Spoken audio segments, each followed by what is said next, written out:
একটি মহল আছে যারা এই 5ই আগস্টে আমাদের সারা বাংলাদেশের মানুষের যে বিজয়, আমাদের 17 বছরের রক্ত ত্যাগ, আমাদের জেল জুলুম, আমাদের গুম খুন, আমাদের আত্মত্যাগের বিনিময়ে যে বিজয়, সেই বিজয়কে একটি মহল কুক্ষিগত করতে চায়, তার মালিকানা নিতে চায়। আমরা ওই বিতর্কে যেতে চাই না। বিতর্কে গেলে যারা আমাদের এই জনতার বিজয়কে কুক্ষিগত করতে চায় তারা লজ্জায় পড়ে যাবে, তাদের মুখে কথা থাকবে না।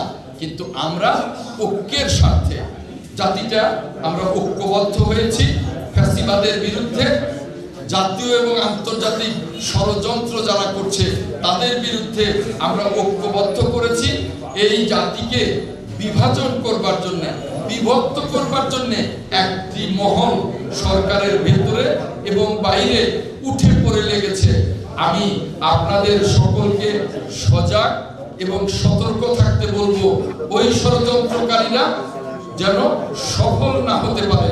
আমরা যেভাবে পুরো জাতি ঐক্যবদ্ধ হয়েছি সেভাবে ঐক্যবদ্ধ থাকতে চাই এবং দ্রুত নির্বাচনের মধ্য দিয়ে জাতিকে আরো ঐক্যবদ্ধ করতে চাই।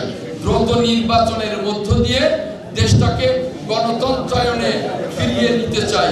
দ্রুত নির্বাচনের মধ্য দিয়ে আমরা নির্বাচিত সংসদে জাতির আশা আকাঙ্ক্ষা পূরণ করতে চাই। যখন ফ্যাসিবাদ ছিল তখনই আমরা বাংলাদেশকে মেরামতের জন্য আধুনিক গণতান্ত্রিক মানবিক বাংলাদেশ গড়বার জন্য 31 দফা কর্মসূচি, সংস্কার কর্মসূচি ঘোষণা করেছি।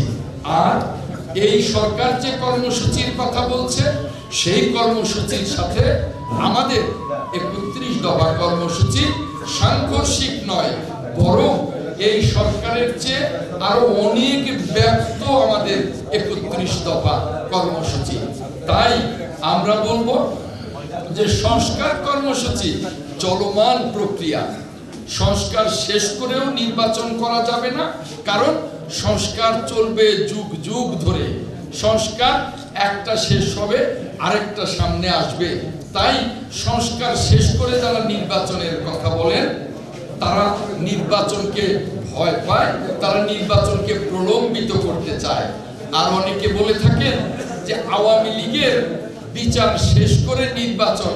বিচার তো একটি লম্বা প্রক্রিয়া, সেটাও তো দীর্ঘ সময়ের ব্যাপার।